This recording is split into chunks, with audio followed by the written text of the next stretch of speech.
서로 옆 사람과 바라보면서 인사하겠습니다. 참 잘 오셨습니다. 네, 무더웠던 여름도 다 지나가고요. 이제는 선선하고 좀 아침 저녁은 굉장히 춥습니다. 10월이 지나고 11월 첫째 주가 되었습니다. 우리 교회는 11월 첫째 주에 우리가 추수감사 예배로 하나님 앞에 드리죠. 11월이라는 계절은 참 가을과 겨울이 함께 있는 달이 바로 11월입니다.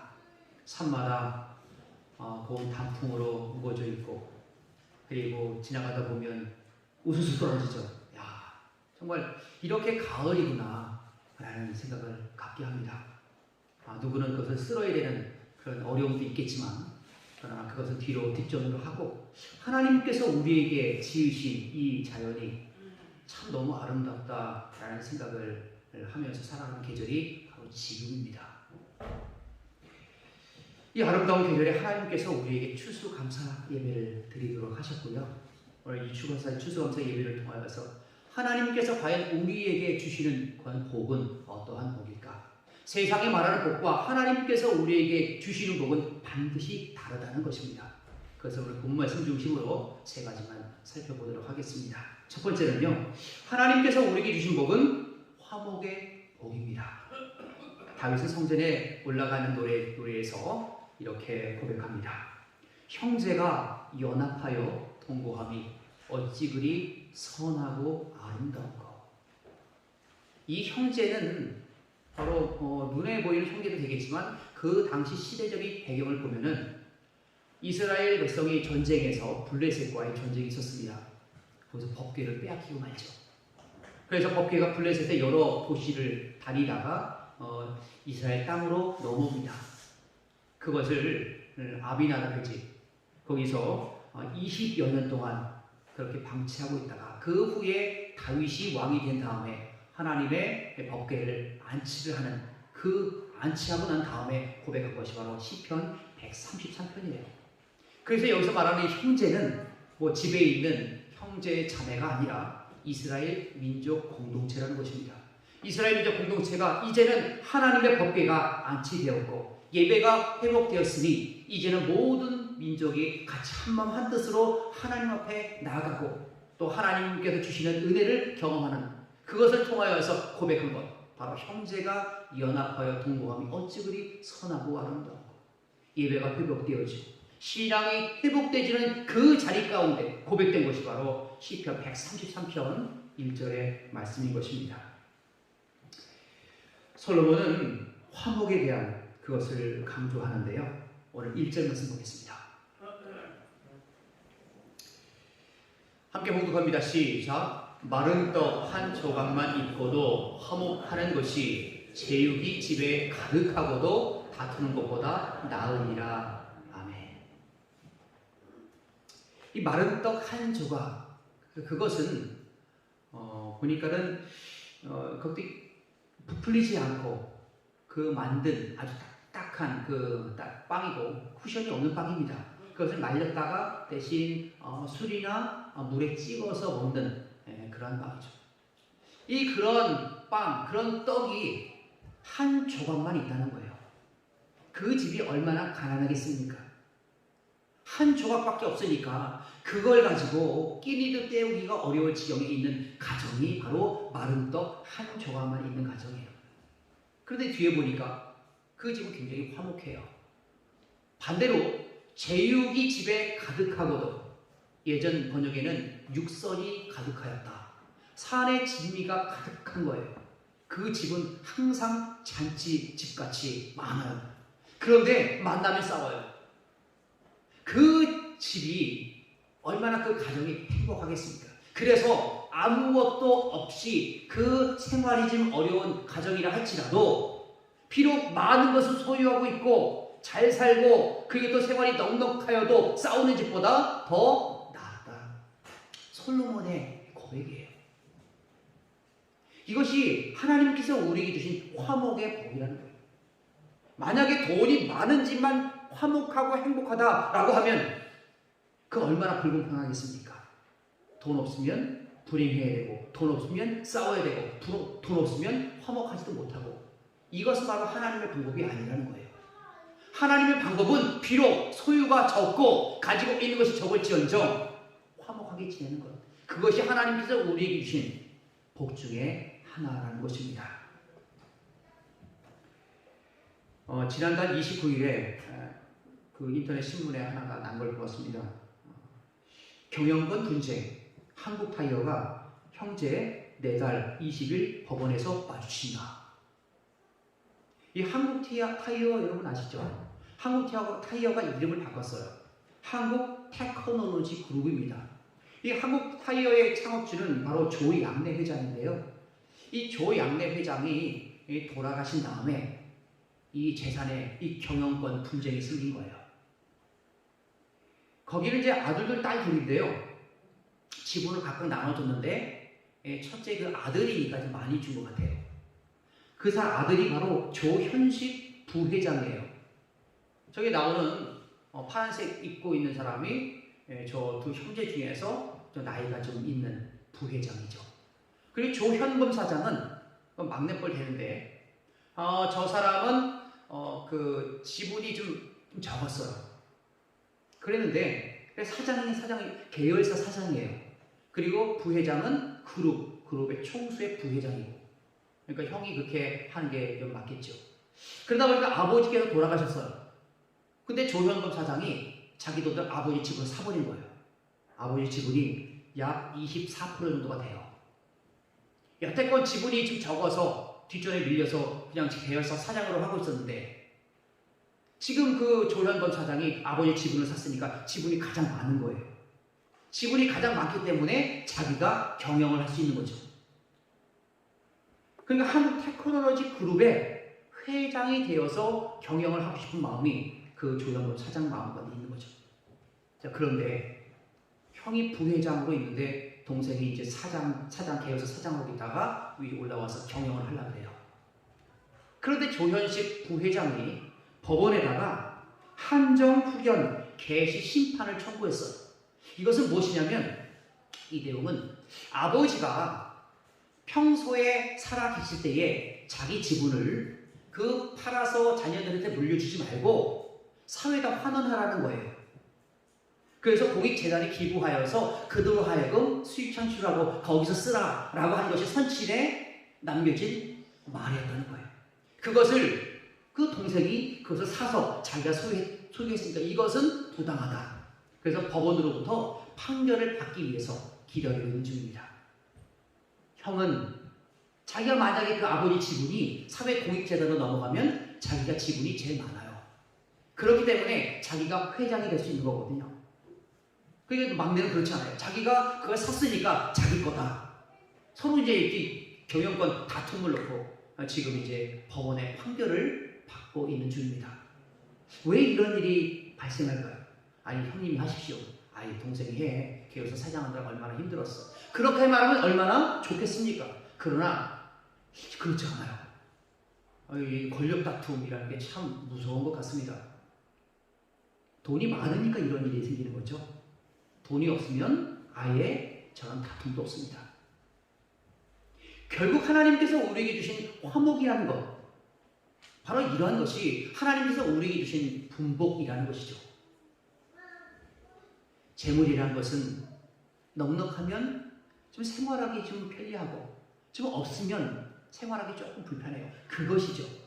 그것을 가지고 형제간에 막 치고받고 하는 것이 바로 바람직하지 않습니다. 우리 성도들은 어떻게 살아야 하겠습니까? 하나님께서 우리에게 주신 그 사람 분량마다 주신 것에 감사하여 살아갈 수 있는 귀한 성도들의 삶 되기를 간절히 바랍니다. 두 번째 하나님께서 우리에게 주신 복은요. 두 번째 지혜의 복입니다. 애굽에서 나온 바로 이스라엘 백성들은 가나안 땅으로 향하게 되었습니다. 요단강을 건너서 가장 처음 접하는 곳이 바로 여리고성이었어요. 이 여리고성을 보니까 지금은 별로 별 볼품이 없어요. 가면은 뭐 조금 유적이 조금 남아있고, 그런데 그 당시만 여호수아 당시만 해도 크고 견고했다 그렇게 기록됩니다. 여호수아는 시딤에서 2명의 정탐꾼을 보내요. 2명의 정탐꾼이 여리고로 들어가서 라합의 집에 들어가죠. 라합은 딱 보니까 여리고 사람이 아닌 걸 알게 됐어요. 분명히 들려오는 소식이 바로 이스라엘 민족이 우리 지역으로 넘어오고 있다라는 얘기가 환하게 들렸거든요. 아, 이스라엘 사람이구나. 그런데 그런 얘기가 또 정탐꾼이 들어왔다는 얘기가 여리고성에 퍼졌습니다. 그런 바람에 여리고성에 일대 수색 작전이 벌어졌어요. 라합의 집에 왔습니다. 라합은 사실대로 얘기해요. 왔습니다. 그러나 금방 갔습니다. 빨리 가면은 그 사람들을 잡을 수 있을 겁니다. 그리고 위에 다락에다 숨겨놓죠. 그러면서 그 정탐꾼에게 라합이 이렇게 고백합니다. 너희의 하나님 여호와는 위로는 하늘에서도 아래로는 땅에서도 하나님이시니라. 하나님이라는 것은 절대 주권자 그거예요. 근데 만약에 하나님을 알지 못하고 바알을 숭배하는 자는 바알이 그들의 하나님이죠. 그러나 여기서 지금 그 라합은 여호와 하나님에 대해서 어떻게 고백합니까? 너희가 믿는 여호와는 하늘에서도 하나님이요 땅에서도 하나님이시다. 그 하나님 고백은 바로 자기도 너희들이 섬기는 여호와를 나의 하나님으로 삼겠다라고 하는 고백이에요. 그러면서 정탐꾼을 살려주죠. 붉은 줄을 창문에 달았을 때에 그 라합에게 속한 모든 사람들은 다 살 수 있었습니다. 이것은 바로 라합이 하나님을 아는 지식을 소유했기 때문에 그렇습니다. 여호와를 경외하는 것, 하나님을 아는 것이 바로 지혜입니다. 하나님을 우리가 알아가는 것, 오늘 본문에서도 그 슬기로움에 대해서 말씀하고 있는데요. 2절 말씀 보겠습니다. 본문 2절 시작. 슬기로운 종은 부끄러운 짓을 하는 주인의 아들을 다스리겠고 또 형제들 중에서 유업을 나누어 얻으리라. 아멘. 슬기로운 자. 하나님께서 우리에게 주신 슬기는요, 세상이 말하는 지혜와 달라요. 세상이 말하는 지혜는 지식에 더 가깝죠. 사리를 갖다가 판별하는 것에 지나지 않습니다. 그러나 하나님께서 우리에게 주신 지혜는 여호와를 아는 거예요. 여호와를 나의 하나님으로 고백하는 것이 바로 참다운 지혜입니다. 이 고대 근동의 이스라엘에서는 보통 자기 유업이 자기 자녀에게, 혈통을 통한 자기 자녀에게 돌아가도록 하는 것이 그들의 법이었습니다. 그런데 때로는 자녀가 없거나 또는 자녀가 영빈하지 못하여서 그렇게 할 때는 지혜로운 종에게 가업을 승계했다고 합니다. 아브라함도 창세기 15장 2절에서 하나님께 이렇게 고백합니다. 아브라함이 이르되 주 여호와여 무엇을 내게 주시려 하시나이까? 나는 자식이 없사오니 나의 상속자는 이 다메섹 사람 엘리에셀이니이다. 그러니까 아들이 없으니까 좀 지혜로운 종에게 그것을 자기 유업을 주는 거예요. 예수님께서도 불의한 청지기의 비유를 들으셨죠. 그래서 불의한 청지기가 주인의 것을 자꾸 좀 빼돌린다는 소문이 들려요. 그래서 결산하다 보니까 비는 것이 보이는 거예요. 그럴 때 예수님, 그럴 때 주인이 그 종에게 얘기해요. 너 짐 싸고 이제 그만 나가라. 큰일 났어요, 이제. 여태껏 자기가 먹던 것이 떨어지게 생겼고 자기 이권이 없어지게 되었습니다. 그러니까 사람들이 빚진 사람한테 불러요. 몇을 빚졌냐? 80입니다. 자, 50이 더 써라. 100입니다. 자, 80이 더 써. 그러면서 예수님께서 말씀하시기를 그 주인이 그 종을 지혜롭다라고 칭찬했다고 합니다. 아, 그 주인의 것을 빼돌려도 되는구나 라고 그런 얘기가 아닙니다. 이 불의한 이 청지기가 미래를 준비했기 때문에 지혜롭다라는 칭찬을 받은 거예요. 바로 이 말씀을 통해서 과연 우리 성도들은 미래를 준비하고 있는가? 바로 그게 지혜로운 삶이라는 겁니다. 세상 사람들은요, 오늘 있다가 죽을 것처럼 살아가요. 그래서 다른 그 내세에 대해서는 전혀 신경 쓰지 않습니다. 이게 바로 세상 사람들이 살아가는 삶의 그 모습입니다. 그러나 우리 성도들은 그렇지 않아요. 분명히 말씀하셨습니다. 지금 죽은 다음에는 심판이 반드시 있다. 죽은 다음에 반드시 하나님을 만날 것이다 라는 것을 우리에게 말씀하시기 때문에 어떤 지혜를 허락하십니까? 하나님을 만날 것을 준비해야 되겠다. 이 땅의 삶이 전부가 아니구나. 분명한 저 땅의 삶이 분명히 있기 때문에 어떻게 살아야겠느냐? 이제는 미래를 준비하고 하나님 앞에 설 때에 그 자리를 준비해야 되겠다. 그런 결심을 하고 그런 지혜를 얻게 하는 것이 바로 우리에게 허락하신 하나님의 지혜인 것입니다. 여러분, 우리의 삶은 이 땅에서 삶이 전부가 아닙니다. 우리는 언젠간 다 하나님 앞에 서게 될 거예요. 그때 여러분 하나님 앞에 어떠한 고백을 하겠습니까? 그냥 세상 즐기다 왔습니다 라고 그렇게 말씀드리겠습니까? 아니면 하나님께서 나에게 주신 사명을 잘 감당하다 왔습니다. 그러나 저는 무익한 존입니다. 해야 할 일을 한 것뿐입니다. 이렇게 고백하는 귀한 복된 삶이 우리 안에 있기를 간절히 바랍니다. 세 번째, 하나님께서 우리에게 주신 복은요, 연단의 복입니다. 베드로 사도는 베드로전서 1장 7절에서 이렇게 고백합니다. 너희 믿음의 확실함은 불로 연단하여도 없어질 금보다 더 귀하여 예수 그리스도께서 나타나실 때에 칭찬과 영광과 존귀를 얻게 할 것입니다. 너희 믿음의 확실함, 불로 연단하여도 없어질 금보다 더 귀하다. 그래서 예수 그리스도께서 다시 나타나실 때에 칭찬과 영광과 존귀를 얻게 할 것입니다. 무엇을 통해요? 연단된 믿음을 통하여서 주님께서 다시 오실 때에 그때의 영광과 존귀와 영광을 칭찬을 받게 하실 것이다. 베드로 사도는 그렇게 권면하고 있습니다. 연단이란 것이 참 없으면 얼마나 좋을까요? 그러나 연단이라는 건 반드시 있습니다. 욥도 이런 고백을 하지 않았습니까? 욥기 23장 10절에서 그러나 내가 가는 길을 그가 아시나니 그가 나를 단련하신 후에는 내가 순금같이 되어 나오리라. 순금 같은 믿음 다 소유하길 원합니다. 그런데 욥의 고백은 무엇이 전제됩니까? 그가 나를 단련하신 후에. 단련이라는 과정 정말로 어렵습니다. 그러나 그 단련의 과정을 넘어서면 순금같이 정금처럼 하나님께 나아갈 수 있는 것이죠. 오늘 본문엔 그 연단의 복에 대한 말씀을 주십니다. 3절 말씀입니다. 3절 시작. 도가니는 은을, 풀무는 금을 연단하거니와 여호와는 마음을 연단하시느니라. 아멘. 도가니는 그릇입니다. 은을 녹이는 그릇이고요. 풀무는 불이 막 올라올 때 바람을 계속 넣어준 것이 바로 풀무죠. 그러면 온도가 굉장히 점점 올라갑니다.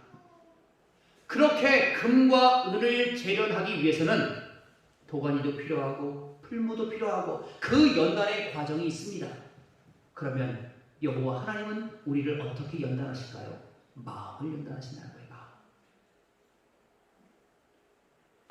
마음을 연단되지 않으면 마치 그 온실에서 자란 그런 화초와 같아서 밖에 나가면 금방 타 죽거나 시들고 하죠. 그러나 저 거친 저 들판에 있는 들풀들은요 사그라지는 법이 없어요. 어떻게 그렇게 생명력이 긴지. 왜 그렇습니까? 밖에서 모진 비바람 다 맞았기 때문에 그래요. 우리 신앙도 그렇습니다. 온실에서만 자라고 아무런 일이 없고 그리고 남녀가 평안하면 얼마나 좋겠습니까? 그러나 그렇지 않다는 거예요. 하나님께서는 우리의 마음을 연단시키기 원하시고 우리 믿음을 연단하기를 원하시기 때문에 우리에게 그러한 어려움을 더해 주신다는 거예요. 금을 연단하는 재련사가 있었습니다. 그 재련사를 어떠한 성자가 찾아갑니다. 형제여, 당신은 순금이 됐다는 것을 어떻게 합니까? 그렇게 성자가 물어보니까 재련사가 하는 말이 저는 금을 자꾸 끓입니다. 그래서요 금을 자꾸 끓이면요 불순물이 위로 올라와요. 그럼 그것을 싹 걷어내서 버립니다. 그걸 계속 반복합니다. 그러다가 어느 순간 그 금에 비친 자기의 얼굴이 또렷하게 보일 때가 있대요. 그러면 그때 가서 순금이 되었다라는 것입니다. 만약 불순물이 끼면은 그 모습이 깨끗하게 나오지 않고 찌그러진다는 거예요.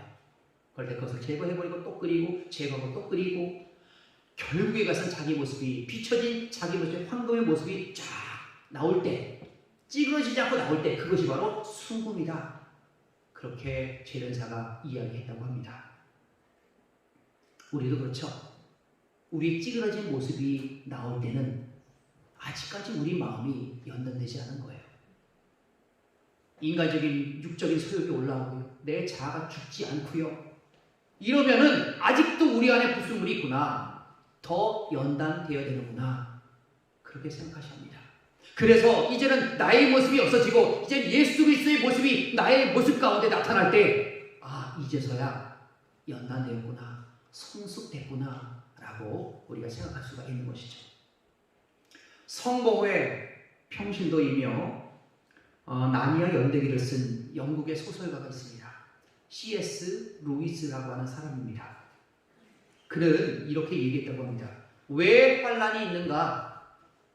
그것은 대부분의 사람들이 이 큰일을 당하기 전에는 하나님의 음성에 대해서 무관심하기 때문이다. 이런 인생을 향하여 고통은 하나님의 뜻을 전하는 확성기다. 여러분, 대단한 고백 아니겠습니까? 사람들은요, 어려움이 없으면 하나님에 대해서 관심을 갖지 않아요. 그러나 어려움이 올 때 하나님을 찾습니다. 심각한 여러 가지 질병과 여러 가지 문제거리가 막 생길 때마다 하나님 앞에 무릎을 꿇죠. 그렇기 때문에 이 고통이라는 것은 하나님의 뜻을 전하는 확성기다. 그렇게 루이스는 고백합니다. 정말 힘들고 어려운 순간순간이 많이 있어요. 그러나 이것조차 하나님께서 우리에게 주시는 복 중에 하나임을 고백하는 귀하고 복된 삶이 우리 안에 있기를 하길 바랍니다. 하나님께서 우리에게 주시는 복은 바로 화목의 복이에요. 세상이 말하는 즐겁고 그런 것이 아니라 하나님 안에서 주시는 화목, 또한 하나님께서 우리에게 주시는 지혜는 바로 종말을 준비하는 삶, 하나님 앞에 서게 될 때에 어떻게 할 것인가, 그러한 지혜죠. 연단에 하나님께서 복을 우리에게 허락해 주시는데요, 힘들고 어려운 순간순간 가운데 마음을 연단하신 하나님, 그 하나님을 믿고 끝까지 순종하는 귀한 복된 삶이 우리 안에 있기를 간절히 바랍니다. 다 함께 기도하겠습니다. 은혜로우신 아버지 하나님, 감사합니다. 감사의 계절에 감사 예배를 통하여서 하나님께 나아가는 이 시간에 하나님께서 우리에게 주시는 복에 대해서